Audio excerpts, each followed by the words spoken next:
आज तुम्ही पाटकरांना भेटायला आले काय कारण मुख्य आणि तुमची भूमिका काय असणार? स्वप्ना पाटकर, डॉक्टर स्वप्ना पाटकर ह्या गेले 2-3 वर्ष खास करून ज्या राज्याच्या विविध पोलीस प्रशासन असेल आणि संबंधित काही तपास अधिकारी आहेत यांच्याकडे सतत पाठपुरावा करतात आहे. उबाठाचे मुख्य प्रवक्ते संजय राऊत हे यांनी त्यांना कशा प्रकारे शिवीगाळ केली ते तर आपण सगळीकडे मीडियावर पाहिलेलंच आहे आणि ते ऐकलंसुद्धा आहे. त्यांचे जे काय अर्वाच्य भाषा आहे ती आपण ऐकली आहे, पाहिली आहे आणि त्यानंतर इवन मीडियावर थुंकण्याचे प्रकार देखील त्यांनी केलेले आहेत. आणि हे एवढं सगळं झाल्यानंतर हे महिलांची सुरक्षा, महिलांचा मान सन्मान आणि महिलांच्या विषयी चिंता करण्याचं नाटक हे सगळे करत असतात. आणि उबाठा गटाचे त्यांचे पक्षप्रमुख उद्धव ठाकरेजी हे काहीच बोलत नाही यावर. आणि हे सगळं उभ्या महाराष्ट्राने आपण पाहिलं आहे की हा ढोंगीपणा आणि हे जी एक मस्तवाल भाषा एखाद्या गावगुंडासारखी, एखाद्या मवाल्यासारखी ही भाषा वापरणं आणि आपण सगळ्यांनी ते उद्गार ऐकलेले आहेत. फोनवर ते काय बोलले आहेत स्वप्ना पाटकरबरोबर. स्वप्ना पाटकर या वेळोवेळी पोलिसांकडे तक्रार करतायत, FIR झाल्याचं देखील समजतं आहे. परंतु काही लोक त्यांच्या बाजूनी आहेत की काय, किंवा काही लोक त्यांना प्रोटेक्ट करतायत की काय, म्हणजे हा विषय खूपच गंभीर आहे.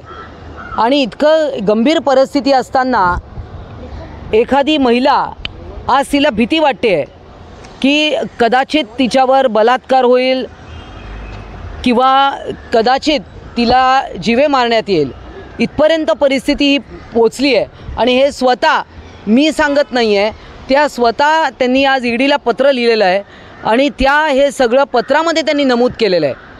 हे सगळी त्यांच्या तोंडची वाक्य आहे, जे काही ते पत्रामध्ये लिहिले तुम्ही सगळ्यांनी वाचलं आहे.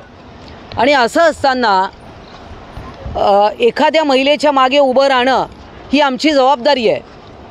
शिवसेना पक्षाची एक माजी आमदार, सचिव आणि प्रवक्ता म्हणून मला त्यांच्या पाठीशी उभं राहणं, पूर्ण महिला आघाडी त्यांच्या पाठीशी आहे, सरकार त्याच्या पाठीशी. मी स्वतः मुख्यमंत्र्यांशी यासंबंधी बोलणार आहे, बोललेले पण आहे पूर्वी.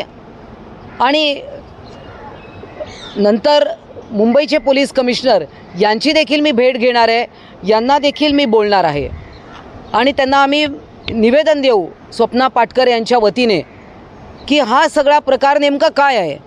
याच्यावर आजपर्यंत तथाकथित नेते संजय राऊत यांना का कोणी आजपर्यंत बोलवलं नाही, काय आहे हे सगळ्यांना कळलं पाहिजे.